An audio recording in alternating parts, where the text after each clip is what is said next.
Hey, what's going on? This is John. I'm actually doing a quick review of Slice Zombies for Kinect. As you can see, it kind of tries to be Fruit Ninja. It's only like $10. I think I got it for 8. It's an Xbox Live deal or something. If you have gold, you get $2 off. Let's cut right to the chase here. It's not worth $10. It's not worth $8. It's a dollar game at best. They tried to do some things differently than Fruit Ninja. As you can see, they've added coins, and of course, obviously, you slice zombies, and it matters on where you slice them or whatever. And it also doesn't superimpose you onto the screen. I think that's good for the people that had the issue that Fruit Ninja had, where if you had a child or something, they wouldn't be imposed on the screen properly because it couldn't, blow them up. Especially if you stood against them and you were 6 foot tall and your child's 3 feet tall.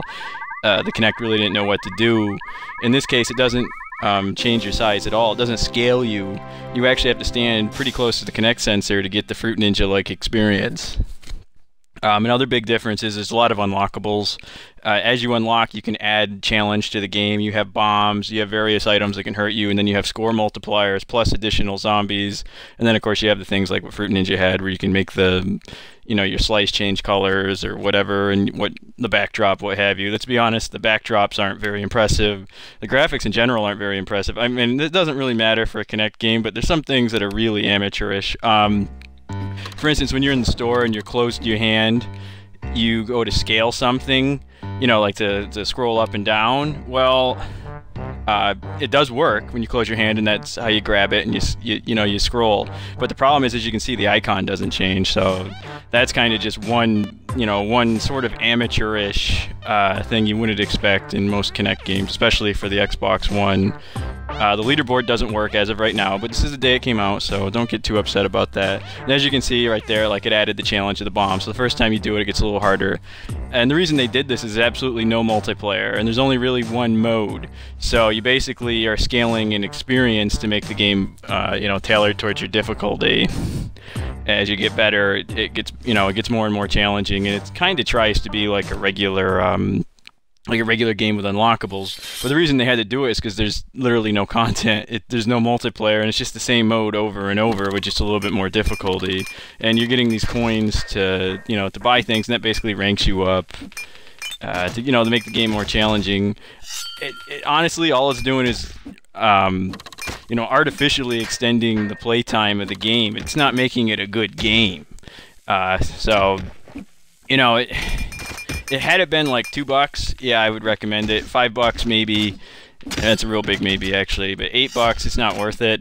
I know Fruit Ninja's a lot more money, and maybe you're more inclined to pick this up because it's sort of like Fruit Ninja, and if you play by yourself, maybe you can find some enjoyment out. There's some humor, there's some characters that, it's like Zombie Mario, which I can't believe they're not going to get sued for, but whatever, I guess it's a parody, so it's probably legal.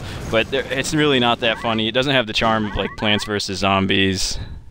It's lacking a lot of content, and it doesn't have the charm of Fruit Ninja. The latest Fruit Ninja is actually pretty solid for the Xbox One. Yeah, it's like $15, but it blows the pants off this. This is just not that good. Another issue I had, the tracking works fine. As you can see, I had to move up to scale myself to the screen, but that's fine. It doesn't track your feet at all. I tried that several times. It only tracks your hands, and that's fine again. Okay, that's how they want you to play. That's all right. The one big issue I have is that it's a little bit too sensitive, and I have this issue with Fruit Ninja too, to be fair. Like, I'll just literally stick my hands over the bomb, or I have no way to avoid it, and I'm not slicing, and yet it detects that I picked up the bomb. You really got to put your hands out of the way, or literally don't move at all. You'll see that in a minute, I think, in this one. So all in all, I mean, I've enjoyed it, I guess, but since, Fruit Ninja Kinect's out on the Xbox One, I think it's kind of crazy, to be honest with you, to pick this up. For $8, I'm going to have to give it a score of 4 out of 10. It's not very good.